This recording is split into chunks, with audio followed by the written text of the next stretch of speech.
Greetings! Welcome to the 23rd early access update for hot dogs, horseshoes, and hand grenades. We're going to start off as always with a quick sound check. Make sure your speakers aren't up too high. Wonderful!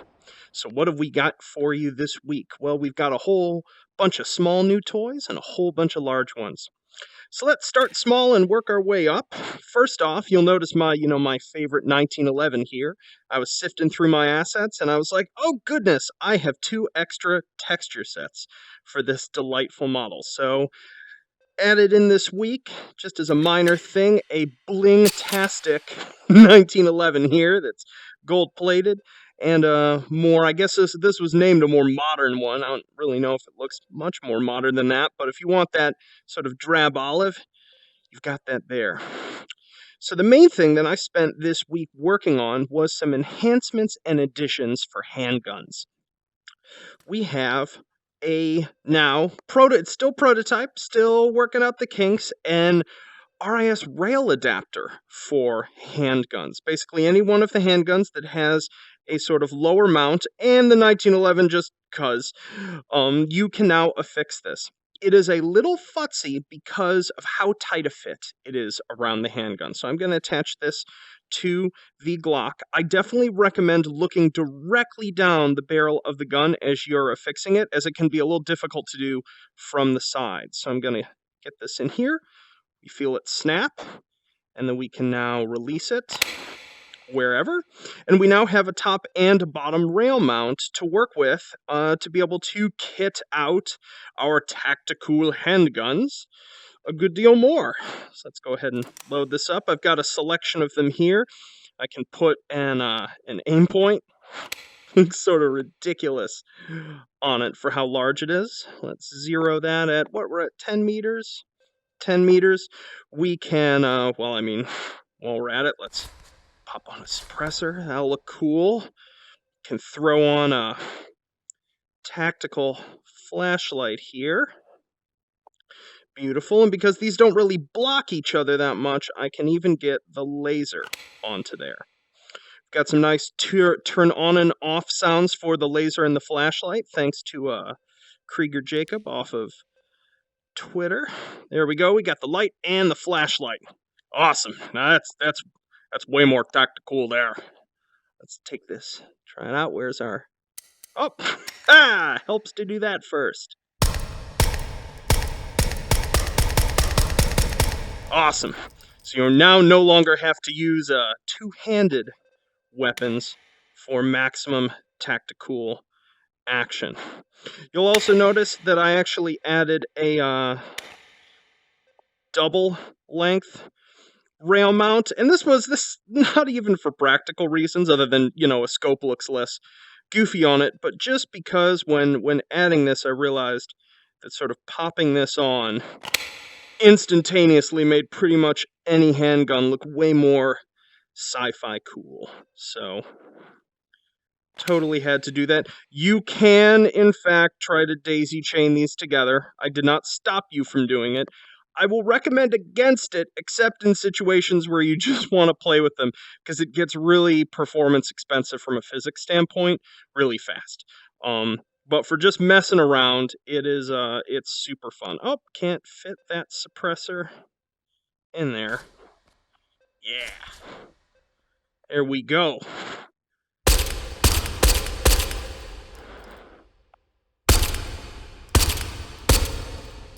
Wonderful.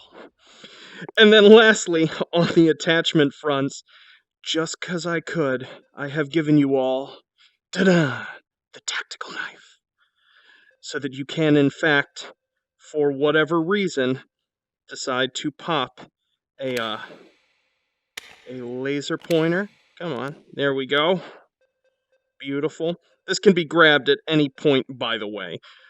Doesn't stick into things yet. I tried to get that done this week, but I actually didn't have power at all yesterday, so I ran out of time. But yeah, so we can throw this on here.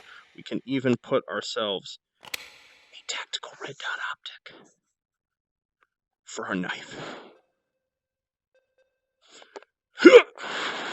Yeah, it doesn't really help, but what the hell.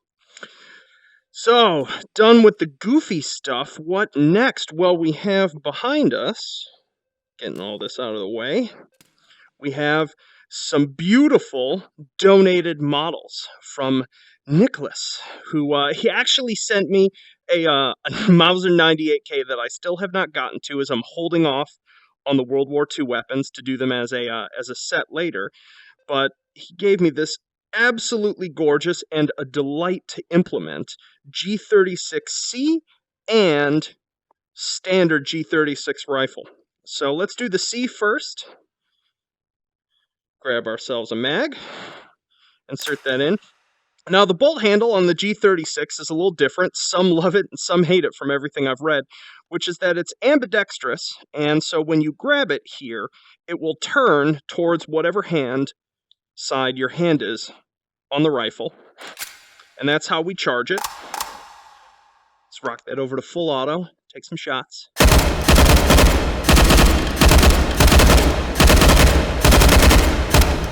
And then when we're out, the one thing, once again, that certain people gripe about the G36 about is that there is no bolt release button. So once you insert a new mag, you just have to grab the charging handle and release it, and that will release the bolt. So the G36C is I've been calling it in my head a sort of solution to Mark 18 fatigue, because I know a lot of you use the Mark 18 in H3 because it's just got rails for years, and this does too. We got an under, we got side ones, we got a long top rail. So if you want something more compact that just has a different sound, a different flavor than the Mark 18, but can still be tacticooled up to a ridiculous extent, you've got this. So let's pop this up, throwing it on the floor. Never throw a loaded rifle in real life like that. And then we have the full-length G36, including a 100-round drum to turn it into an MG36. So I'm going to pop that in here. It wants to, there we go, cooperate. Now, the G36 is interesting in that it has no Picatinny rails on it, but as a first to any weapon in H3, it has two integrated optics in it. So on the top, we have your standard sort of red dot that we can see through, and then beneath it, we have a fixed 3x optic there. You can still adjust the zeroing of the red dot optic to whatever is appropriate to you by just grabbing it as though it were an attachment, but you can't detach it from the rifle. It also is our first sort of combat rifle that actually has a bipod as well. So pop that in there. I don't know if have we chambered around? I don't think so. There we go. Put this on full auto, get that out of the way. Let's come down here with our red dot. Looking down through the optic.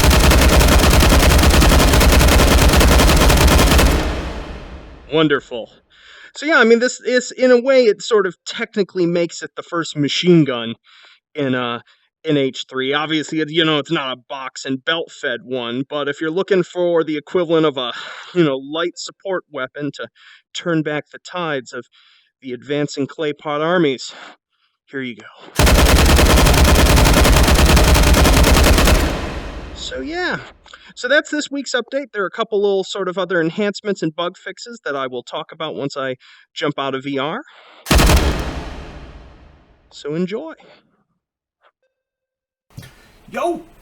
So hope you have fun with all that this week. And if you happen to want to make a picture or a video of the most ridiculous tacticooled up firearm possible with the new rail adapters, I would of course love to see it on our subreddit, r/r/H3VR. So, some bookkeeping first. Some other stuff that got done this week is that I actually rewrote all of the, I guess you could call it animation code, physics, logic, movement code for handgun slides. Basically, it was some seriously legacy code. I think part of it was still being done the way I did things on my literal first week out of the gate on this project. There were still some sort of legacy conventions. Basically, you might have even noticed that prior to this update, when a handgun fired, it was always exactly one drawn frame.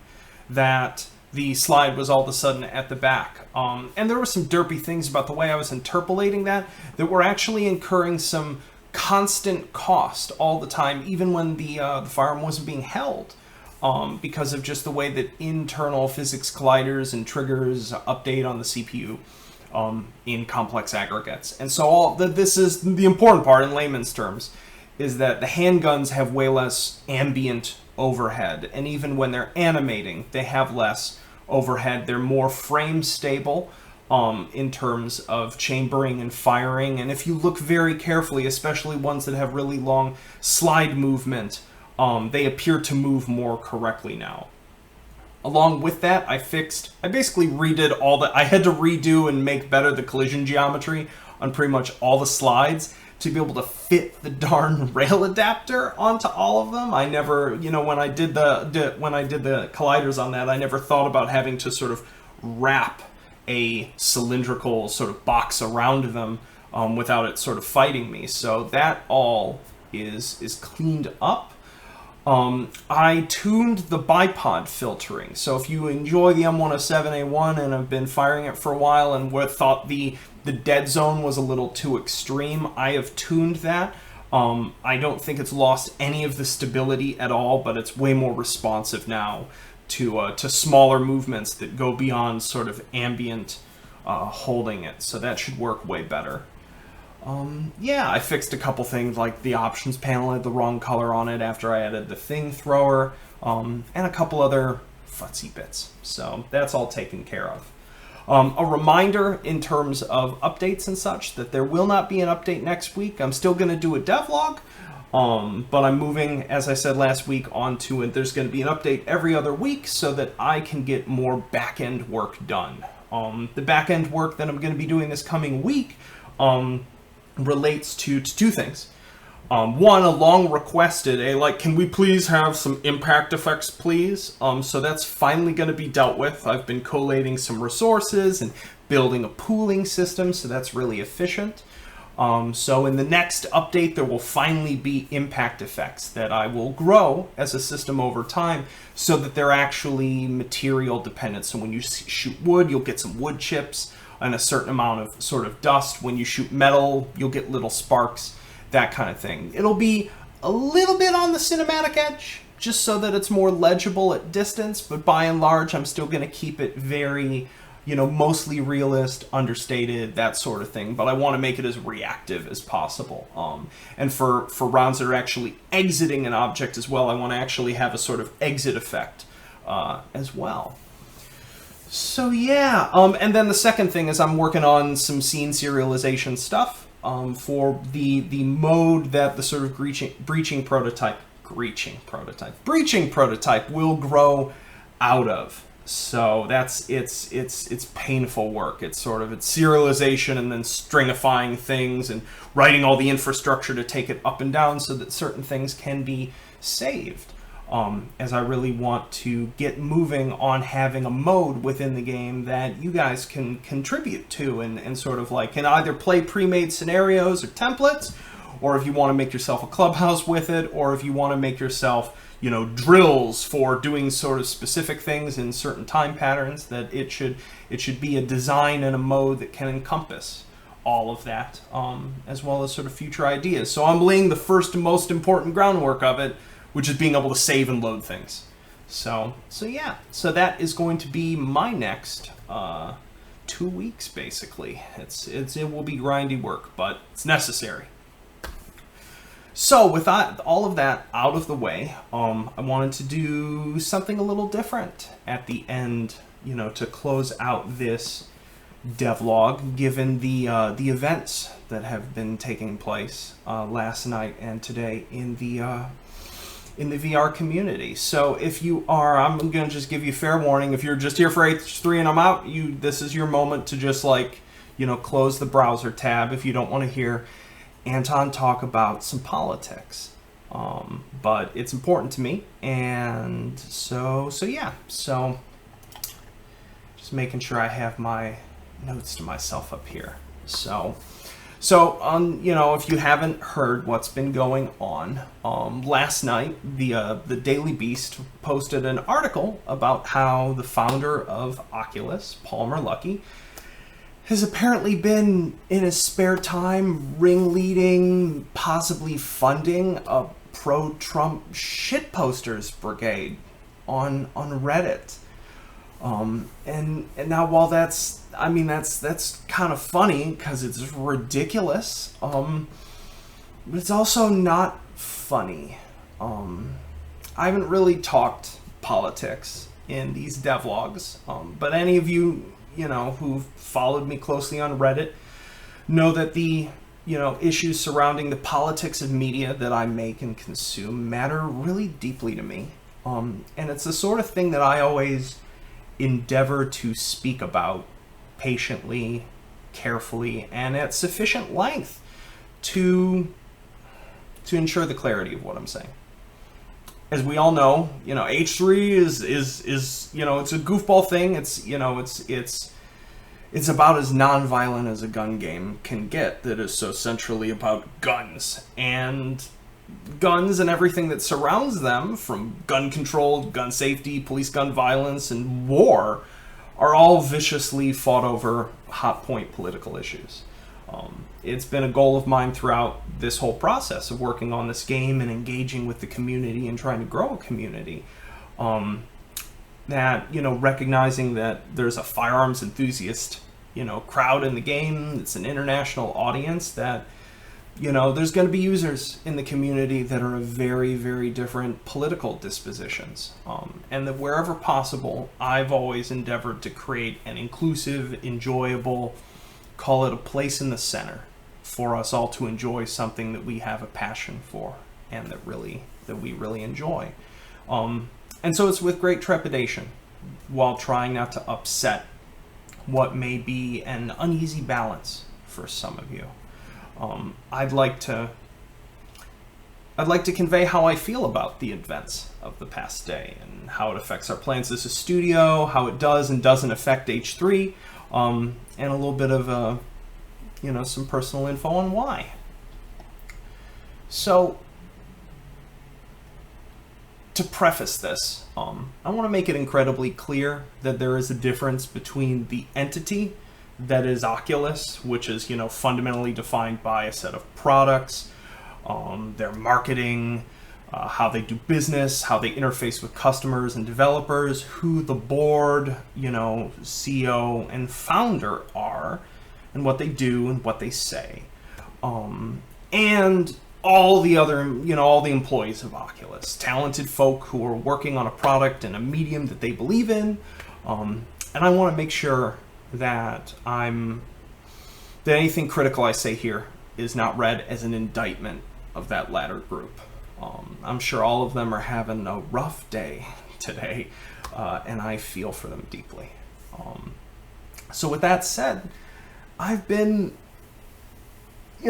deeply saddened and a bit enraged that the most prominent public figurehead of a medium that I love, and have wrapped my life around, think shit posting in the name of a bigot is funny.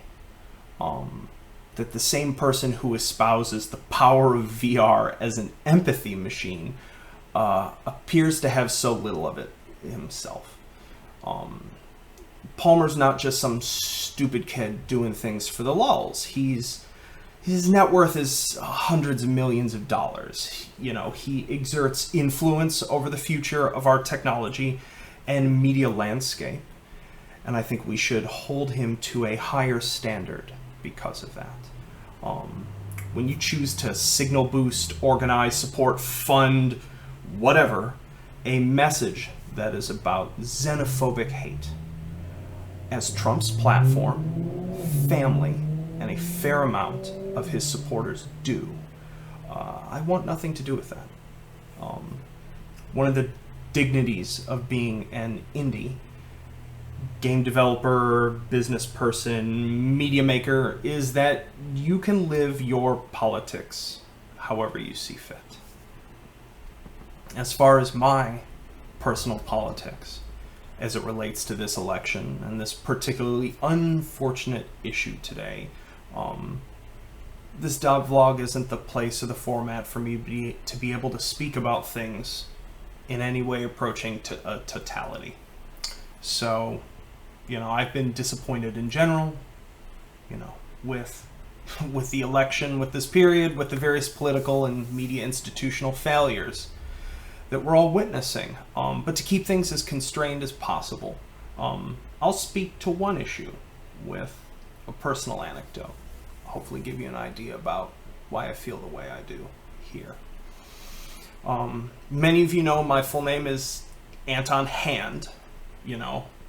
Hand, odd last name to have. Most people who have the last name of Hand are of English or German descent. I'm not. My grandfather was Polish. My father was 100% Polish. Came to this country as an immigrant during a time where the same hateful xenophobic rhetoric that's used to speak about Mexicans and Arabs was used to speak about Poles and a number of other Central and Eastern European ethnicities. And so my family's ethnic original last name was Ellis Islanded from Runchka to Hand, so that my grandfather would have a damn chance to get a factory job to support his family.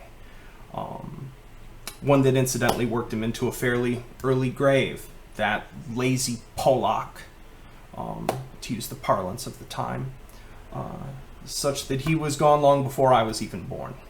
So I bear the mark of that ethnic hate and prejudice that parts of this country, seem to go through in various cycles in relationship to immigrants. And my surname that was whitewashed away by that process. This whole event has not taken place in a vacuum as well. I've been displeased with the way Oculus has treated its community, to the degree that it has given me pause for some months now as to whether it was a platform that merited significant outlay of our limited time, resources, energy, and whether the terms of their marketplace and the way that they do business, their walled garden approach, was something that squared with me. I've been right on the edge for a while, and this event has been essentially the last straw. So to bring this all into the realm of the practical, what does this mean for H3? Very little has changed relative to the direction that we've been trending in. H3 will remain a Steam exclusive. Nothing changes for you Vive users. For those of you who are Oculus users who will be buying Touch this Christmas or later, H3 will be available to you on Steam and on Steam alone to play through Steam VR to the degree that Valve, has that interpolarity functioning through the open VR bindings. I probably will not add the official little icon on the Steam page to call it official support, as I will not be extensively testing Touch on the game, as I'm going to be sending back the development hardware that Oculus sent us. So the situation might change in the future, but that's officially in Oculus's court as far as I'm concerned. But given the way their parent tends to handle things, I don't have a lot of hope in that regard. It's been a sad day for me, despite all the fun I've had working on the update and all the new toys. I've been an Oculus backer since day one, but I've also been a VR artist for much, much longer. It's a medium that I spend 70, sometimes 80 hours a week working in. It's my fucking life, and I can't have something that's so centrally my life that I can't live with or don't want to be associated with. So I hope you all understand. Peace.